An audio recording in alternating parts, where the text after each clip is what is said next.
Hello comic book fans, today we're talking about Ghost Pepper issue 5. We are trying to, move along with this series because honestly, it's one of the more best comic book series in my opinion in the last few years.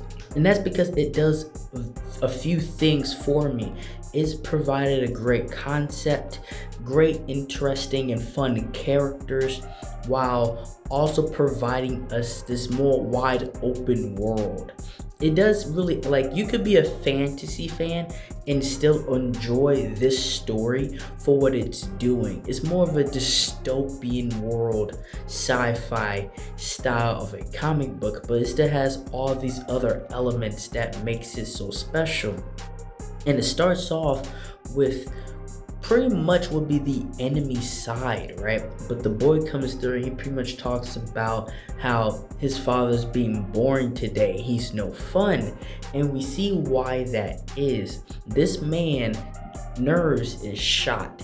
He is completely disturbed by the fact that Ash is back, that he's alive, because he knows who Ash really is, and he knows who he really is within himself, which is a fraud. And Ash is coming back for him specifically, and he knows deep down he doesn't have the capabilities of stopping Ash alone, and that's why he brought in this team, and this team is supposed to be able to hunt down and physically stop Ash before he can get to him.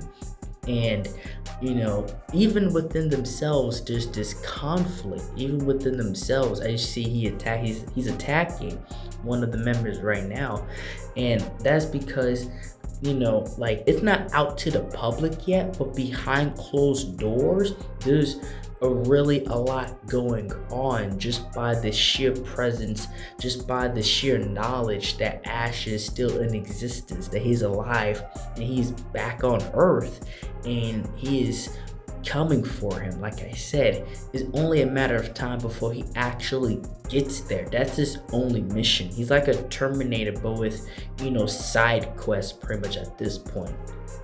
And Ash is not this bad guy either. He seems like it now, but we will see later who he really was. And the person that's caught in this crossfire, as we've been keeping up with the series, is this girl named Lalia, and she just owned a food truck.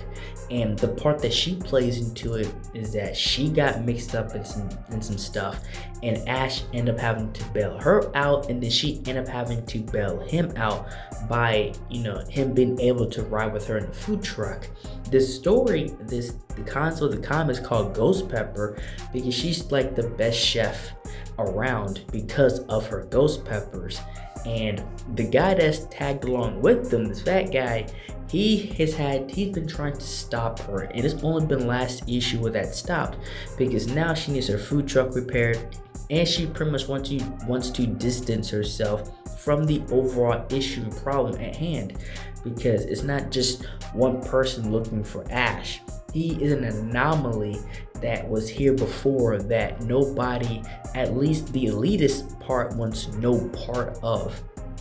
And so now we are introduced to all these new characters, these kids, and that's because Lolly went back home.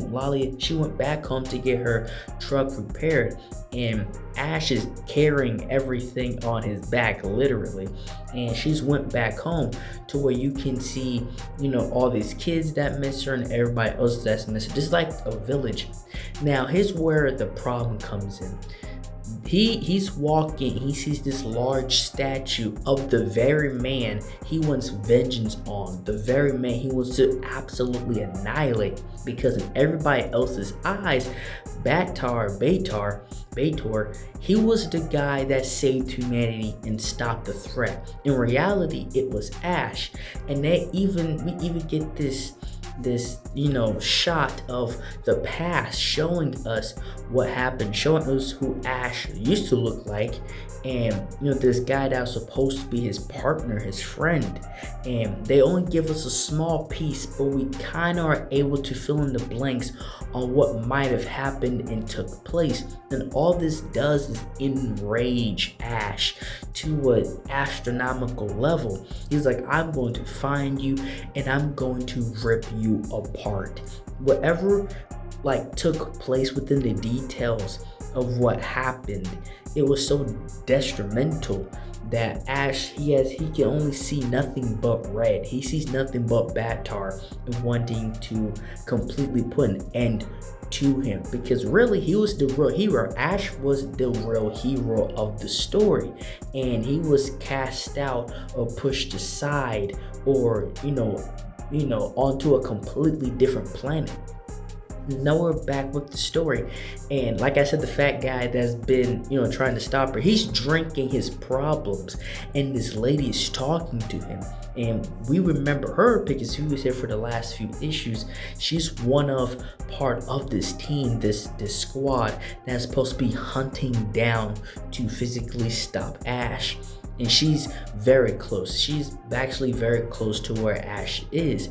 This is the only time we see her in this story, right? They're stringing along the hunt of the part to where Ash will actually come in contact with these people, this squad, this team that's supposed to be able to stop him. Will they be able to? I think they have a few tricks up their sleeve. With Lalia, she finally, was able to reconnect with her mechanic/friend to fix her truck for her, because that's really all she has. And everybody else is kind of standing around because all everybody can do is wait because the only way they're going to get from A to B is with her wheels, right? It's with her truck. So that's how she's tied into the story. And it's like she's not even like the main character. She's just the main person that screwed up in this situation that involves all these other people. But we see more lore on her because there's this guy, he shows up and he let her use the truck, right? She's not even done paying it off, but she just throws money at him just so he can get off of her back. And we see more of how she had to grow up, the people that she had to be around, and it's a very interesting story. I want to do a full video, but this Ghost Pepper is something I feel like could be completely made into an animated cartoon series. It has everything to make that work.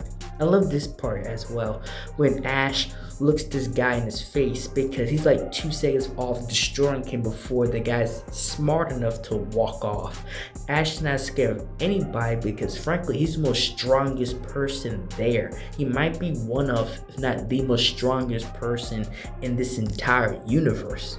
The part's also funny because one of the muscle men for the guy thought that he called him a rat when there was actually a rat on him, and then he just freaks out. This book has a lot of comedy and laughable moments while also being able to balance the comedy with the seriousness, because there are points where it's really dark and then there are points where it's really light, fluffy, and has those joyful moments. And it does a very great job of doing it. Not everybody's able to accomplish that. So now we are at the ending of this book, right? And we finally see the source of these ghost peppers. And just from everybody there, and Lalia, she says that it needs to be extracted. It needs to be like this. You can't just do it whatever. It's very dangerous on its own.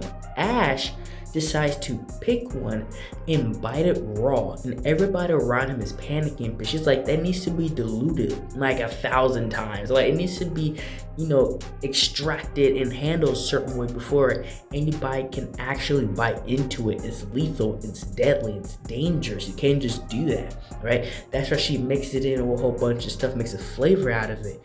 But for somebody like Ash, which doesn't seem to be human anymore, he bites into it and it's like a power up in a video game.